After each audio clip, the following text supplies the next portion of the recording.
So let's get straight to Representative Nick LaLota, a Republican from the state of New York. Congressman, thank you for being here. Great to be on with you. Good evening. Just to start off, are you planning to vote for Speaker McCarthy's stopgap measure, and what do you even know about what is in it? Yeah, I would vote for the Speaker's stopgap measure.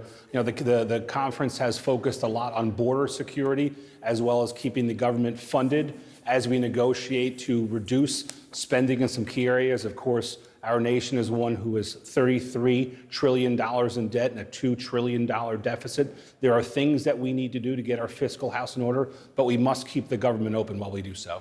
So I got to ask you, Congressman, tomorrow, the first impeachment hearing is expected to start on Capitol Hill.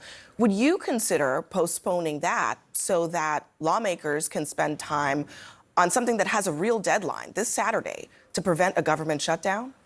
Listen, we can walk and chew gum at the same time. You know, if we had to put off those hearings for a couple of days to focus on keeping the government funding while we are reducing spending, so be it. I'd be fine by that. But I'm confident that our committee chairs can operate that process concurrent with us doing our work to keep our fiscal house in order. Are you comfortable with the impeachment proceedings, for example, maintaining funding, being deemed as essential, while so many other things, military funding for service members, not being paid while the government shuts down? Are you comfortable with that?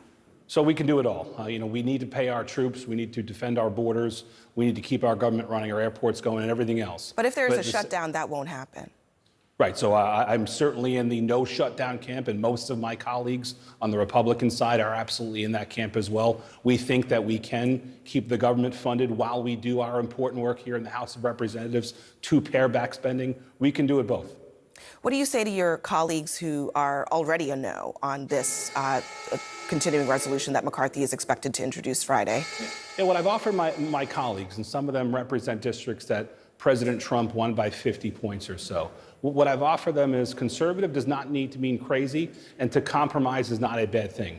And to compromise is not to cave into some sort of pressure. I think that the reality that we live in a government is voters in 2022 chose to have a divided government where Republicans control the House and Democrats control the Senate. Certainly we have a Democrat in the White House. Compromise is essential to have any progress whatsoever. And what I've tried to imbue upon my most conservative colleagues is that we have to strike a deal to keep the government open while we negotiate some reductions in spending. Our country relies on that. As you pointed out, they're in Trump plus 50 districts, maybe. Yeah. You're in a swing district. Are they to blame if the government shuts down and your constituents are hurt? Listen, if that happens, which I don't think will, we're 72 hours or more away from that. The Speaker has delivered multiple wins on pressured times like this. I expect that we will deliver another win. But if it happens in 72 hours, there'll be plenty of blame to go around, and we'll assess that blame then. All right, Congressman Nick LaLota, thank you very much for joining us. Thanks.